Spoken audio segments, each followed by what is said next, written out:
couple of days ago, Milo gave a speech in a protest against the presence of another speaker in campus, just like people protested him when he wanted to speak on a campus. Of course, now it's different. He's just a free speaker and she's a terrorist or something. And he and his people all emphasized that they weren't protesting her right to speak, but just the fact that the university was inviting her and so on and so on. So they were all justifying, but they were doing the same thing, protesting a speaker on moral grounds, regardless of what she was saying or her arguments and so on.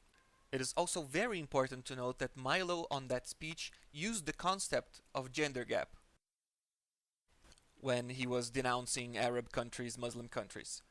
Just like before that, months ago already, the rape culture narrative was also culturally appropriated by the enemies of the original rape culture narrative. So now conservatives can use the rape culture narrative to denounce Arab countries.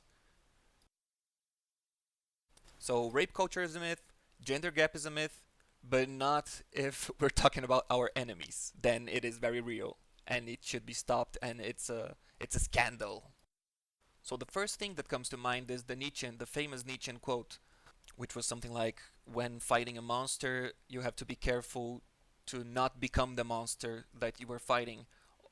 And the part of the quote that is more famous is, when you stare at the abyss stares back at you.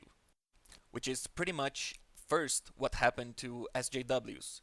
In what sense? Let's not forget that the core of SJW ideology was identity politics. So women together, blacks together, fighting the enemies, all that had a different identity. And they were staring so long at the abyss of identity politics that the abyss finally looked back at them. This abyss is white nationalism or Nazi fascism, whatever you want to call it. The point is white identity, European Western white identity. So women were fighting against the monster of male oppression so hard that they became the monster of female oppression. And they created the conditions that might eventually become the male oppression again. So there's this dialectical movement, this eternal recurrence, which we could also see in the way that Marx saw in his book about Napoleon, which was that history repeats itself, first as tragedy, then as farce. So the same thing comes back, but it now, instead of being a tragedy, it is a farce.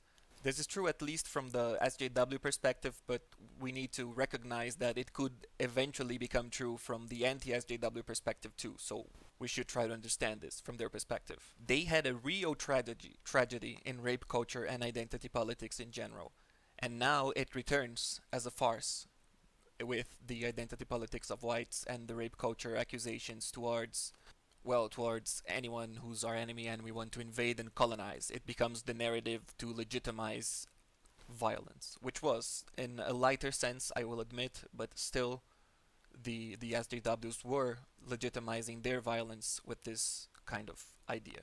So what does it all mean? It means that now that the alt-right narrative or anti-SJW narrative, whatever you want to call it, is becoming dominant, we have to watch out for whatever was a core idea of the anti-SJW mind, whatever real tragedy, from their point of view at least, afflicted them, now that they become dominant, might come back as a farce to haunt them, just like when the eternal recurrence switches back and inverts back, because this will happen over and over.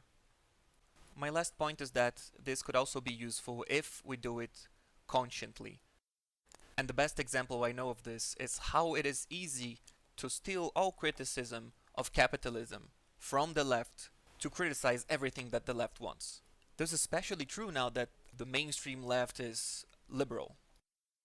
We should not forget that both communism and fascism, which are the archetypes of left and right nowadays, they were both a reaction to liberalism.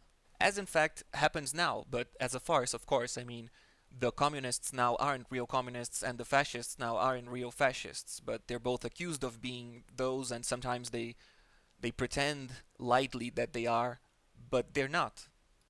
Both extremes now are a variation of liberal capitalism. In the West, of course. So it might be the end of history in this sense, and now we are condemned to reliving farce after farce. I mean, today we believe anything is possible men becoming women, women becoming men, traveling to Mars, flying cars, but not in the end of poverty and inequality.